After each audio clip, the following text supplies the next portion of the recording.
வெண்முரசு நூல் 1 முதற்கணல் பகுதி 6 தீச்சாரல். வியாசவனத்தின் தெற்கு மூலையில் சித்திரகர்ணி கண்களும் பிரஞ்சையும் மட்டும் உயிருடன் இருக்க இறந்து கொண்டிருந்தது. அதன் உருமல் அதன் வயிற்றுக்குள் ஒலிக்க, மனதுக்குள் மூடுண்ட அறைக்குள் சிக்கிக்கொண்ட வௌவால் போல பிரஞ்சை பரிதவித்துக் கொண்டிருந்தது. அதன் பின்னங்கால்களை கழுதை புலிகள் 4 கடித்து இழுத்து தின்று கொண்டிருந்தன. வெள்ளை எலும்புகள் நடுவே உயிருடன் இருந்த தசைநார் புழு போல அதிர்ந்து துடிக்க, அந்த கால் மட்டும் இழுத்து இழுத்து அசைந்தது. சித்திரகர்ணி குப்புற விழுந்திருந்ததனால் கழுதை புலிகள் அதன் அடிவயிற்றையோ இதயத்தையோ கிழிக்க முடியவில்லை. குஹ்யாஜாதை என்ற கழுதை புலி தன் 4 குட்டிகளுடன் வந்திருந்தது. கழுதை புலிகளை அழைத்து வந்தது அதுதான். 7 நாட்களாக அது உணவேதும் உண்டிருக்கவில்லை. குட்டிகளுக்கு 3 நாட்களுக்கு முன்னரே பால் தீர்ந்து விட்டிருந்தது. குட்டிகளை பாறை பொந்துக்குள் விட்டுவிட்டு பெரிய முன்னங்கால்களை வேகமாக தூக்கி வைத்து பசித்து திறந்த வாயை முன்னால் நீட்டி பெரிய செவிகளை கூர்ந்து அது காட்டுக்குள் தாவி தாவி ஓடியது. ஒரு சிற்றோடையை தாண்டிய போது குஹ்யாஜாதை குருதியின் வாசனையை கண்டுகொண்டது. மெல்ல காலடி எடுத்து வைத்து புதர்கள் வழியாக வந்தபோது சிம்மத்தின் அலறலையும் புலிகளின் உருமலையும் கேட்டது. புதருக்குள் இருந்து எட்டி பார்த்த குஹ்யாஜாதை செம்புல் பரவிய குன்று போன்ற பெரிய சிம்மத்தை 2 சிறுத்தைகள் தாக்குவதை கண்டது. நாக்கை வாய்க்குள் துழாவியபடி பின்னங்கால்களில் அமர்ந்து கவனிக்கத் தொடங்கியது. சிம்மம் 2 பக்கமும் சுழன்று சுழன்று சிறுத்தைகளை தன் பெரிய கைகளால் அடிக்க முயன்றது. வாய் திறந்து வெண்பற்களை காட்டி சீறியும் பின்னங்கால்களில் அமர்ந்து சீறி காலோங்கியும் சிறுத்தைகள் போர் புரிந்தன. பின்னர் ஒரு சிறுத்தை சிம்மத்தின் வலப்பக்கம் பார்வை இல்லை என்பதை கண்டுகொண்டது. புதர்களுக்குள் 4 கால்களையும் நிலத்தில் பதித்து பதுங்கி மெல்ல ஊர்ந்து சென்று அது உரத்த ஒளியுடன் பாய்ந்து சிம்மத்தின் கழுத்தை கவ்விக்கொண்டது. சிம்மம் அதை உதற முயன்று பெருங்குரல் எழுப்பி சுழல சிறுத்தை பிடியை விடாமல் காற்றில் சுற்றியது. 2வது சிறுத்தை உருமியபடி சிம்மத்தை நெருங்கியதும் அது இடக்காலால் ஓங்கி அறைந்தது. சிறுத்தை புலி தெரித்து புல்லில் விழுந்து எழுந்தோடியது. கடித்து தொங்கிய சிறுத்தை தன் பிடியை விடவே இல்லை. பலமுறை சுழன்ற பின் சிம்மம் தன் ஆற்றலை இழந்து கால்கள் தள்ளாடி பக்கவாட்டில் சரிந்தது. உடனே கவ்வலை விட்டுவிட்டு சிறுத்தை பாய்ந்து மறுபக்கம் ஓடி காட்டுக்குள் சென்றது. சிம்மம் பலமுறை எழ முயன்றது. உரத்த குரலில் கர்ஜித்தபடி கால்களால் நிலத்தை பிராண்டியது. எழுந்து சில அடிகள் வைத்து மீண்டும் விழுந்தது. மீண்டும் எழுந்து மேலும் சில அடிகள் வைத்து கீழே விழுந்தது. குஹ்யாஜாதை அடிமேல் அடி வைத்து அதை அணுகியது. சிம்மம் மயக்கத்தில் சற்று உருமிய போது அஞ்சி பின்னடைந்து மீண்டும் நெருங்கி விளைத்த காதுகளும் கூரிய நாசியுமாக அருகே சென்றது. சிம்மம் கால்களை ஒரு முறை உதைத்துக் கொண்ட போது ஓடி புதரை அடைந்த பின் மீண்டும் வந்தது. மெல்லிய மூச்சலுடன் காற்றில் உழைத்த பிடரி மயிருடன் கழுத்தில் குருதி வடிந்து முன்தொடை மேல் வடிய சிம்மம் கிடந்தது. குஹ்யாஜாதை அருகே சென்று மெல்லிய நாக்கை நீட்டி அந்த குருதியை நக்கியது. குஹ்யாஜாதை அருகே சென்று மெல்லிய நாக்கை நீட்டி அந்த குருதியை நக்கியது. அதற்குள் இருந்த அதுவே அறியாத ஒன்று எழுந்து அதன் உடலெங்கும் மயிர்கூச்செறிவாக வெளிப்பட்டது. பின்னங்கால்களில் அமர்ந்து வாயை மேலே தூக்கி உரத்த பெண் குரல் சிரிப்பது போல ஒலி எழுப்பத் தொடங்கியது. அதை கேட்டு 4 பக்கமும் புதர்களிலிருந்து பல கழுதை புலிகள் எம்பி எம்பி குதிப்பவை போல ஓடி வந்தன. முதல் கழுதை புலி வந்த வேகத்திலேயே சிம்மத்தின் வாளை கவ்வியது. அந்த வாளில் விழித்து கொண்ட சிம்மம் திரும்ப முயல அத்தனை கழுதை புலிகளும் ஒரே சமயம் அதை கவ்விக்கொண்டன. அனைத்தையும் தூக்கியபடி சிம்மம் எழுந்து நின்று உதறிக்கொண்டு நிலை இழந்து பக்கவாட்டில் விழுந்தது. குஹ்யாஜாதை அந்த குருதி வழிந்த புண்ணை ஆழமாக கடித்து சதையை பீத்து எடுத்து உண்டது.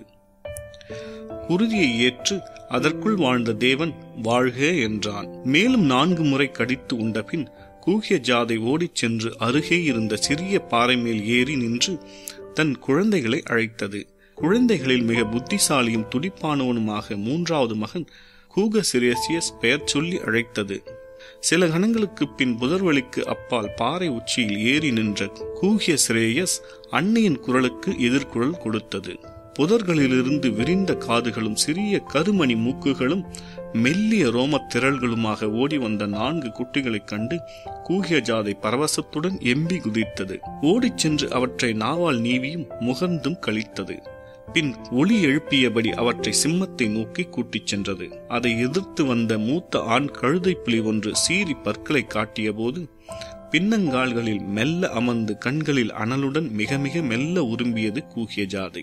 அதை கேட்டதும் அருகே சிம்மத்தை சூழ்ந்திருந்த அத்தனை கழுதை புலிகளும் காதுகளை விடைத்து அமைதியடைந்தன. முன்னால் நின்ற ஆண் கழுதை புலி மெல்ல பின்னடைந்து பின்விலகி ஓடியது. நிமிர்ந்த தலையுடன் தன் குழந்தைகளை அழைத்துக் கொண்டு கூகிய ஜாதை சிம்மத்தின் அருகே வந்தது. குட்டிகள் அனைத்தும் பாய்ந்து சென்று சிம்மத்தை பல இடங்களாக கடித்து பிக்க ஆரம்பித்தன. கூகிய சிரேயஸ் தன்னுடைய சிறிய கூழாங்கர் கண்களினால் அன்னையை பார்த்தது. மகனே, நீ முழு ஆயுளுடன் இரு. இதோ உன் முதல் பெரும் வேட்டை. இந்த மிருகத்தின் இதயத்தை நீ உண்பாயாக. இனிமேல் உன் வாழ்நாளெல்லாம் இதயத்தை மட்டுமே உண்பவனாக இருப்பாயாக என்று கூகிய ஜாதை மகனை வாழ்த்தியது. கூகிய சிரேயஸின் மெல்லிய சாம்பல் நிற மயிர் பரவிய சிறிய தலையின் இனிய வாசனையை முகர்ந்து காதுகளை விடைத்து ஒளி எழுப்பியது. கூகிய சிரேயஸ் முன்னால் பாய்ந்து சென்று சிம்மத்தின் அடிவயிற்றை கவ்வியது. சிம்மம் வலியில் எழுந்து நின்று விட்டது. அத்தனை கழுதை புலிகளும் சிதறி தப்பி ஓடின. கூகிய ஜாதையின் 3 குட்டிகளும் சிம்மத்தின் மீதிருந்து கீழே விழுந்து புல்லில் அடிவயிறு காட்டி புரண்டு எழுந்தன. ஆனால் சிம்மத்தின் உடலில் ஓர் உறுப்பு போல கூகிய சிரேயஸ் கடித்ததை விடாமல் தொங்கிக் கொண்டிருந்தது. சிம்மம் முன்னால் ஓடிச் சென்று முகம் தரையில் மோத விழுந்து எலும்பு மட்டுமே ஆகிப்போன பின்னங்கால்களையும் கிழித்து தொங்கிய பிட்டத்தையும் துடிக்கச் செய்தபடி கடைசி உயிர் விசையால் அலறியது. சிம்மக்குரல் கேட்டு புதர்களுக்கு அப்பால் ஒரு கல்லாலான மரத்தடியில் தனித்திருந்த வியாசர் எழுந்து ஓடி வந்தார். ஆ ஆ என அலறியபடி ஓடி வந்தவர் சிம்மம் ஒன்றை கழுதை புலியின் கையளவு சிறிய குட்டி ஒன்று கவ்வி உண்பதைக் கண்டார். திகைத்து நின்ற அவரிடம் பிடிவிட்டு எழுந்த கூகிய சிரேயஸ், ஏன் வியப்படைகிறீர் வியாசரே? சத்திரியர்களை நீர் முன்னரே கண்டதில்லையா என்றது. நான் என் குலத்தை வாழச் செய்ய பிறந்தவன். தலைமுறைகள் தோறும் எல்லா குலங்களிலும் பேருயிர்களாகிய நாங்கள் பிறந்து கொண்டே இருக்கிறோம். ஈயிலும் எறும்பிலும் கிருமியிலும் கூட. சித்திரகர்ணி தன் கண்களை மட்டும் விழித்து வியாசரை பார்த்தது. அத்துடன் நாங்கள் எப்போதுமே கொன்று உண்ணவும் படுகிறோம்.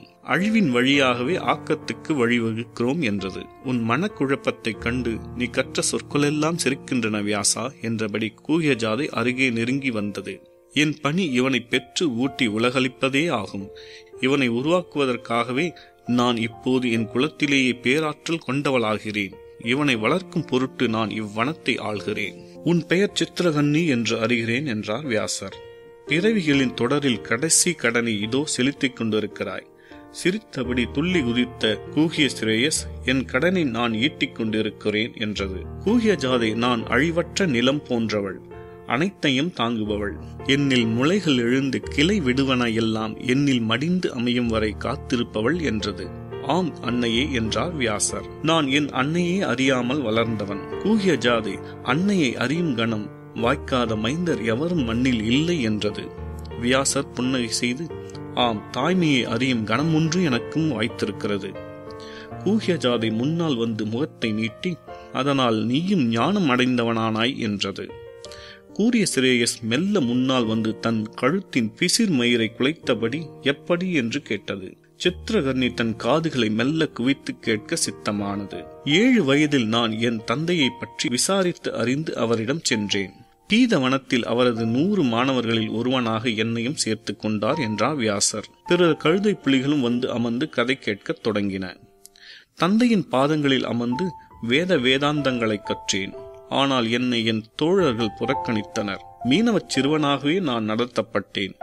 ஒவ்வொரு நாளும் முழுமையான தனிமையிலேயே வாழ்ந்தேன். கங்கையில் நீரில் குதித்து 100 முறை 2 கரையும் தொட்டு நீராடுவது மட்டுமே எனக்கு இன்பம் அளிப்பதாக இருந்தது. கங்கையில் 1 முறை கூட நீர் கடக்க முடியாத என் தோழர்கள் அதனாலேயே என்னை மீன் குஞ்சு என்று இழிந்துரைப்பதை நான் அறிந்திருந்தேன். அன்றொரு நாள் நீராடி கரை சேர்ந்த போது கரையில் அரச மரத்தடியில் நின்றிருந்த ஒரு பெண் என்னை பார்த்தாள். அரச உடையும் மணிமுடியும் அணிகளும் அணிந்து அருகே சேடியுடன் இருந்த அவளை அஸ்தினபுரியின் பேரரசி என்று அறிந்தேன். அருகே சென்று வணங்கினேன். என்னை வாழ்த்திவிட்டு சேடியை விலகும்படி ஆணையிட்டாள். குனிந்து என்னிடம் நடுங்கும் குரலும் ஆவல் நிறைந்த கண்களுமாக நான் கங்கையில் எத்தனை முறை நீர் கடந்தேன் என்று கேட்டாள். 100 முறை என்று சொன்னதும் நான் எதிர்பாராதபடி குனிந்து என் தலையை முகர்ந்தாள். என்னை எவரும் தொட்டதில்லை. ஞான யோகியான என் தந்தை எவரையுமே தொடுவதில்லை. சாலை மாணாக்கர்கள் என்னை தீண்டுவதை தவிர்த்தனர். தொடுகையினால் அதிர்ந்து பின்னடைந்த நான், தொடாதே, நீ இல்லறத்து பெண், நான் பிரம்மச்சாரி என்றேன். குழந்தை, உன் பெயர் கிருஷ்ண துவைப்பாயனன். நான் உன் அன்னை என்றாள். நான் குழப்பத்துடன், இல்லை, நான் ஒரு பித்துக்கு பிறந்தவன் என்றேன். ஆம், அது நானே. நீர் பிறக்கும்போது நான் பித்தியாக இருந்தேன். இன்று அஸ்தினபுரியின் அரசியாக இருக்கிறேன் என்றாள். நான் சினத்துடன், பாம்புத்தான் குழவியை கைவிட்டுச் செல்லும், மானுட பெண் அதை செய்ய மாட்டாள். நீ பாம்புக்கு நிகரானவள், விலகிச் செல் என்றேன். மகனே, நான் பித்தியாக இருந்த போது எனக்கு ஒரு குழந்தை பிறந்தது என்று அறிவேன். அக்குழந்தை யாரென்றும் அதன் தந்தை யாரென்றும் எனக்கு தெரியாது. உன் உடலின் வாசனையைக் கொண்டே நீ என் மகன் என்று சொல்கிறேன் என்றாள். கடும் சினத்துடன், நீ உன் உடலின் நீங்காத காம வாசனையை எனக்கு அளித்தாய். என் ஞானத்தின் மீது அந்த மாமிச நெடி பரவி இருக்கிறது. வேதங்கள் அனைத்தையும் கற்றிருந்தாலும் என்னால் ஞானத்தில் நிலை கொள்ள முடியவில்லை. அது நீ எனக்களித்த சாபம். என்னை பெறுவதற்கு நீ தகுதியானவள் அல்ல. உன் வயிற்றில் பிறந்ததனால் நானும் கரையேற முடியாதவன் ஆனேன். நீ விழுந்து நீந்தும் சேற்றிலேயே என்றும் இருக்கும் தீயுள் என்னையும் சேர்ந்தது என்றேன். அவள், தாய் ஒரு நிலம், என்னில் விழுந்ததை முளைக்க வைப்பதே என் கடன். அது வாழ்வதற்காக நான் மண்ணில் இறப்பவற்றையெல்லாம் உண்பேன், என் அனல் அனைத்தையும் அளிப்பேன் என்றாள். தாய்மையை எந்த பாவமும் சென்று சேராது என்கின்றன நூல்கள் என்று சொன்ன அவளை நோக்கி சீரியபடி கங்கையில் ஒரு கைப்பிடி அள்ளி மேலே தூக்கி, என் தவமும் ஞானமும் உண்மை என்றால் நீ இப்போதே மீண்டும் யமுனையில் மீனாக மாறு என்று தீச்சொல் விடுத்தேன். ஆனால் அவள் புன்னகையுடன் அங்கேயே என்னை நோக்கியபடி நின்றிருந்தாள். மீண்டும் மும்முறை வேதம் ஊதியபடி அவளை தீச்சொல்லால் சுட்டேன். அவள் முகத்தில் கனிந்த புன்னகை விலகவே இல்லை. அழுதபடி நான் ஓடிச் சென்று என் குருவின் காலடியில் விழுந்தேன். கற்ற வேதமெல்லாம் எனக்கு பயனளிக்காததா? என் குல இழிவு என்னை விட்டு நீங்காததா என்றேன். மைந்தா, நீ ஞானத்தின் முடிவில்லா வல்லமையை அறியாமல் பேசுகிறாய். மண்ணுலகில் ஒவ்வொரு உயிருக்கும் ஞானம் கடமையாக்கப்பட்டுள்ளது. புல்லும் புழுவும் பூச்சும் கிருமியும் கூட ஞானத்தையே உண்டு வாழ்கின்றன என்று அறிக. ஞானத்தால் முழுமை பெற்ற ரிஷிகளின் பிறப்புகள் அறியப்படாதவையே. ரிஷிய சிறுங்கர் மானின் மைந்தர் எனப்படுகிறார். கணவர் மயிலுக்கும் சோமேஸ்வரஸ் நாகத்துக்கும் பிறந்தவர் என்கிறார்கள் சூதர்கள். வசிஷ்டரும் அகத்தியரும் ஊர்வசியின் மைந்தர்கள். ஞானமே அவர்களை முனிவர்களாக்கியது. பிறப்பு ஒரு தொடக்கம் மட்டுமே. நான் அழுது கொண்டே நின்றேன். உன் பிறப்புக்கு என்ன காரணம் என்று நீ என்றோ ஒரு நாள் அறிவாய். அன்று உன்னை கருவில் ஏற்றிய அன்னைக்குள் வாழும் பெரு நெறியை வணங்குவாய். அதுவே உன் ஞானம் தொடங்கும் கணமாகவும் அமையும் என்றார் என் தந்தை. 6 வருடங்களுக்கு பின் அவருடன் 100 சீடர்கள் சூழ கைலாய மலைச்சரிவில் இருந்த சதசிரங்கம் என்னும் காட்டுக்கு சென்றேன். அங்கே பாரத வருஷம் எங்கும் இருந்து வேத முனிவர்கள் கூடியிருந்தனர். வேதாந்தங்களை முறையாக தொகுப்பதற்கான பயிற்சி தொடங்கி 300 ஆண்டுகள் தாண்டியிருந்தது. ஒவ்வொரு 12 ஆண்டுகளுக்கும் ஒரு முறை தொகுத்தவற்றை பற்றி விவாதித்து பொருள் கொண்டு முறைப்படுத்துவதற்கான ஞான சபை அது.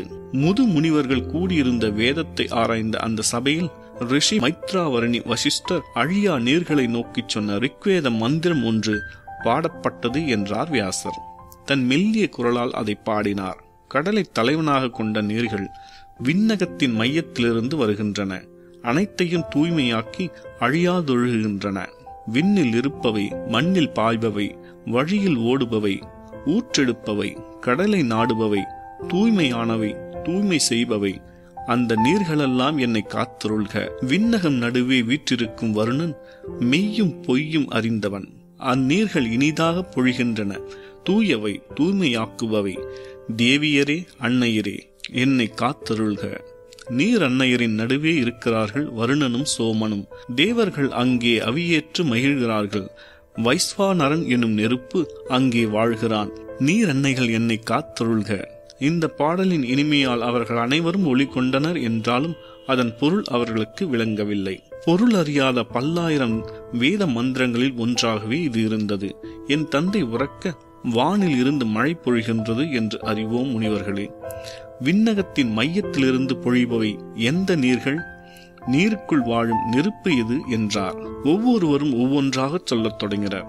என் தந்தை, வேதம் முற்றுண்மை என்றால் அது பிரத்யக்ஷம், அனுமானம், சுருதி எனும் 3 அறிதல் முறைகளாலும் நிறுவப்பட்டாக வேண்டும்.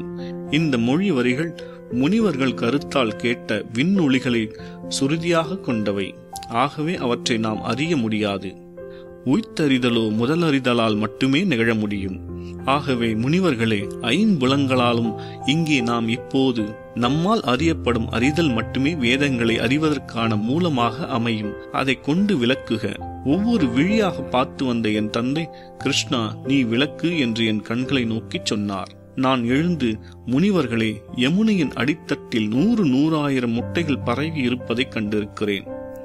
மீனின் முட்டைகள், புழுக்களின் முட்டைகள், நத்தைகள், சங்குகள், சிப்புகளின் முட்டைகள், அவற்றையெல்லாம் விரிய வைக்கும் வெம்மை எது என்றேன். அக்கணமே நான் சொல்ல வருவதை புரிந்து கொண்டு முனிவர்கள் ஆஹா என்று சொல்லி எழுந்து விட்டனர். இந்த உயிர் நெருப்பின் பெயர் வைஸ்வானரன் என்று அறிக. வானக மையத்தில் விண்மீன்களை விரிய வைக்கும் அக்னியையும் அவனே. அங்கிருந்து வருகின்றன அன்னை நீர்கள் என்றேன். இது முதல் உண்மை முனிவர்களே. இனி உய்த்துண்மை. நீர் என்பது நீர்மையே ஆகும். நீராகித் திகழும் விதிகளே நீரென்று அறிக. வைஸ்வானரனால் முடிவிலா விண்மீன்கள் விரிய செய்யப்படும் பெருவெளி விரிவதை தழுவியும் ஓடுகின்றன அகிலா நீர்மைகள். ஆம் ஆம் ஆம் என முனிவர்கள் ஆமோதித்தனர். கண்வர் என் தந்தையிடம், வாழ்நாளெல்லாம் வேதங்களை கற்ற நாம் அறிய முடியாத பொருளை இவன் எப்படி அறிகிறான் பராசரரே என்றார். என் தந்தை, நான் நூல்களில் வேதம் கற்கிறோம், அவன் கங்கையில் கற்கிறான்.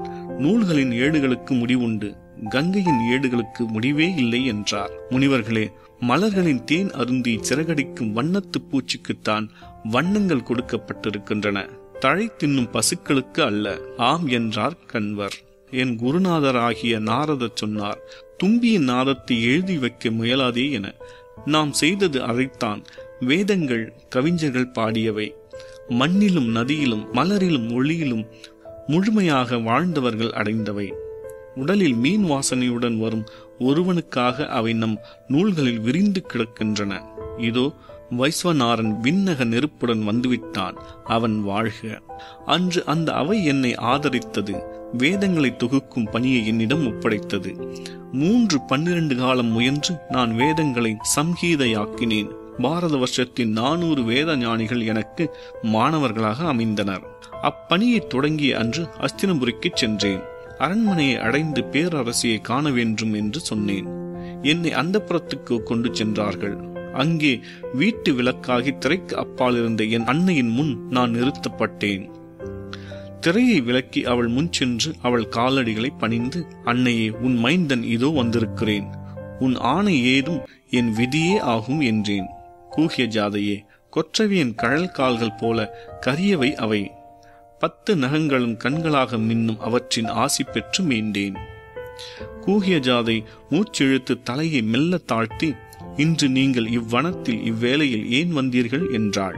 இன்று காலை என் அன்னையின் ஆணையுடன் இளையோன் வந்தான். அன்னை அவனிடம் சொல்லி அனுப்பிய அனைத்தையும் சொன்னான். பாவம், ஆணை என்ற சொல்லை மட்டுமே அவள் சொன்னால் போதும் என்று அவன் அறிந்திருக்கவில்லை என்றார் மகாவியாசர். கூகிய சிரேயஸ் சிறிய மணிக்கண்களுடன் முன்னால் வந்து, வியாசரே, விதைக்குள் வாழும் அழியா நெருப்பு, இங்குள்ள அனைத்தையும் உண்டு வளர்வேன். நான் விராடன், நானே வைஸ்வானரன், எனக்குள் ஒரு குலத்தின் தலைமுறைகள் வாழ்கின்றன என்றது. ஆம், அவை வாழ்க என்றார் வியாசர். பிரிதொரு முறை பிரிதொரு தருணத்தில் என் வழித்தோன்றல்கள் உங்களை சந்திப்பார்கள். அதற்காகவே என் அன்னையின் நெருப்பு என்னில் பற்றி கொண்டிருக்கிறது என்றது கூகிய சிரேயஸ். இதோ அந்த நெருப்புக்கு நான் அவியிடுகிறேன் என்றது சித்திரகர்ணி. வியாசரின் கண்முன் சித்திரகர்ணி பொன்னிற பெடரி மயிருடன் எழுந்து நின்றது. அதன் காலடியில் கூரிய சிரேயஸ் பணிந்து நிற்க அப்பால் கூகிய ஜாதை நின்று அதை பார்த்தது. சித்திரகர்ணி, உன் பசி அடங்குவதாக, உன்னில் ஆற்றல் நிறைவதாக, என்னிலிருந்து அழியா நெருப்பு உனக்குள் நுழைந்து வாழட்டும் என்றது. சுதாமனும் சுதனும் மரங்களில் ஏறி நோக்கி புதர்களை விலக்கி வழியில்லாத காட்டு வழியாக அங்கே வந்து பார்த்தபோது முட்டி மோதி உரிமையபடி இருந்த சிம்மத்தை, கிழித்துண்ணும் கழுதை புலிகளையும், மேலே சிறகடித்து எழுந்து அமர்ந்து கூச்சலிட்ட கழுகுகளையும், அப்பால் எம்பி எம்பி ஊளையிட்ட நரிகளையும், இன்னமும் உண்ணப்படாத சிம்மத்தின் திறந்த வெண் விழிகளையும் பார்த்தபடி அமர்ந்திருந்த வியாசரை கண்டார்கள்.